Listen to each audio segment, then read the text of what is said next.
And we heard many people speaking about allowing the Palestinians to rule in Gaza and a demand to give them the keys.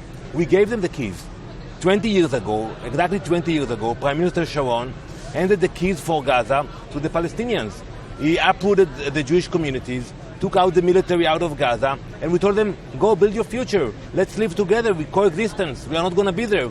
We even left the border with Egypt, and we left it to them. And we saw what happened. So we will not make that mistake again.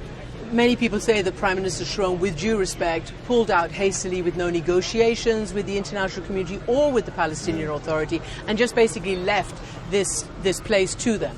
Now, exactly. You know what happened, and I covered the elections, and I know what happened since. But Israel has had control of that place ever since. And my question to you is, now, what is your reaction going to be? Because to the recognition and to the other things, because we know that Benjamin Netanyahu, your Prime Minister, has slapped another siege on the West Bank in the last few days, closing the last available in and out place into the West Bank. That's the Ammanbur Bridge into Jordan. We hear some of your more extreme ministers, Ben Gvir, Smotrich and the others, talk about zero ever Palestinian state, so does the Prime Minister, and the expulsion of all Palestinians. Can you tell me, what is it? Is it the expulsion of all Palestinians? Is it trying to get them to voluntarily leave? Is it besiege both the West Bank and Gaza? What is it? There was no decision of the government of Israel about expelling anyone. That's a lie. The only thing that Prime Minister said that once he will come to the UN to speak here on Friday, meet President Trump on Monday, then he will come back to Israel and discuss what Israel should do following what we saw here at the UN, this charade. What do you think? I think what happened here... What do you think the reaction will be of your government? I will get to that, but why it's important? Because we believe in negotiations. We are a peaceful nation. We signed peace treaties with Egypt, with Jordan, with Morocco. Egypt is now calling you the enemy. With the UAE, with Bahrain. We are a peaceful nation. And also, by the way, we had negotiations with the Palestinians in the past. In that negotiations, you have some key issues to discuss. The issue of statehood, borders, refugees, Jerusalem. What's happening here, this show, they're trying to bypass direct negotiations. Basically, President Macron believes that he will come and recognize Palestinian state and it will happen tomorrow morning. It doesn't work that way in our region. You need both sides to sit and negotiate. He talks about a ceasefire. All of them talk about the return of the hostages. They talk about phases. Nobody is ignoring what's important to you. But many Israelis, including hostage families, saying this is not the way to get the hostages back. In the Middle East, and they don't think that's your number one goal anymore. Peace in the Middle East will come from direct negotiations, not from UN then resolutions why do you think, or UN conferences. Regarding to your question, I think there should be a response to what happened here. So what will that be? The government will have to sit down and discuss it. And there are different ways. You can enhance the Jewish communities in Judea and Samaria. That means more settlements. You can E1. take action against the PA, which orchestrated this charade. You can show what we really think about President Macron and his initiative. You know what he said. It's not just President Macron, it's a lot of allies. It's every member, the permanent members of the Security Council except for the United States. This is a big thing, but I want to ask you, because you said that only direct negotiations will lead to peace. And yet, I assume you supported or asked the President of the United States to deny the PA, again, the only body that's legitimately recognized Israel and is recognized as the representatives of the Palestinian Authority. You've denied them visas. Mahmoud Abbas cannot come here. So how does that go to your point? It was a U.S. decision. I think it was the right decision, by the way. Apparently it's against the UN Charter. And I tell you why it was the right decision. Because, people make the distinction between Hamas and the PA. But the PA, they continue to pay terrorists. They have the pay-to-slay policy.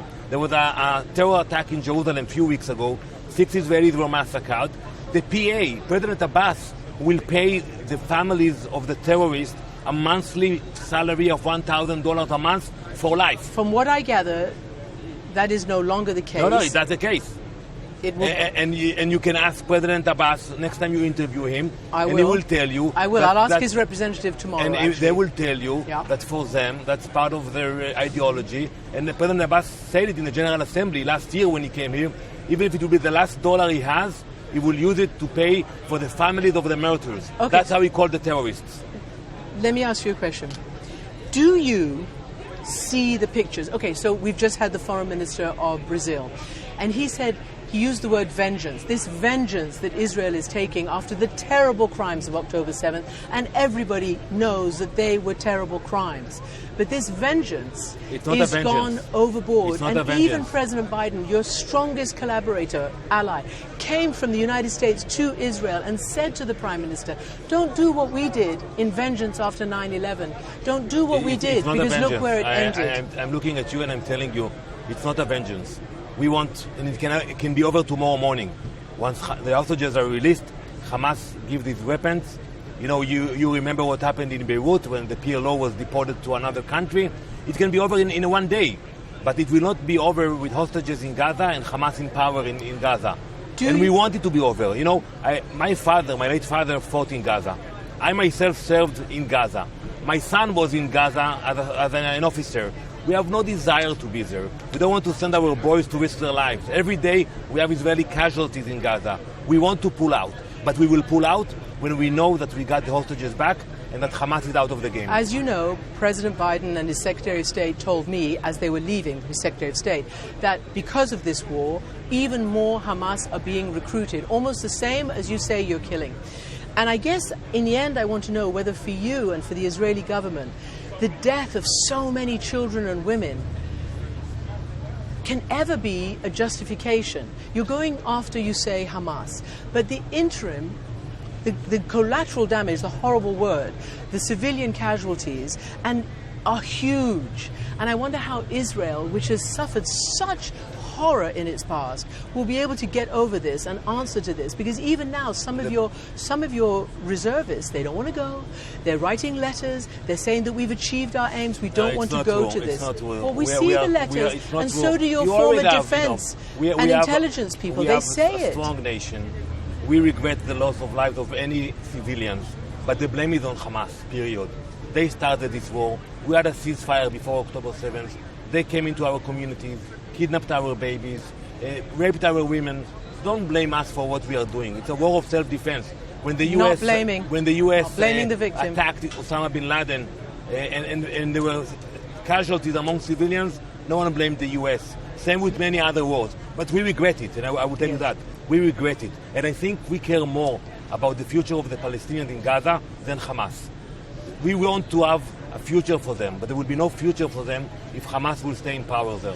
I think the question is where does legitimate self-defense begin and end? Anyway, you've answered the question, and we will continue to watch it, and we will invite you back on the program as the Israeli response becomes more apparent. I hope that we will do it after the hostages are back. I hope so too, and I hope you will let, on behalf of the global press, who has petitioned your government to allow us to go and to report on what's going on, so we can see all sides of the story.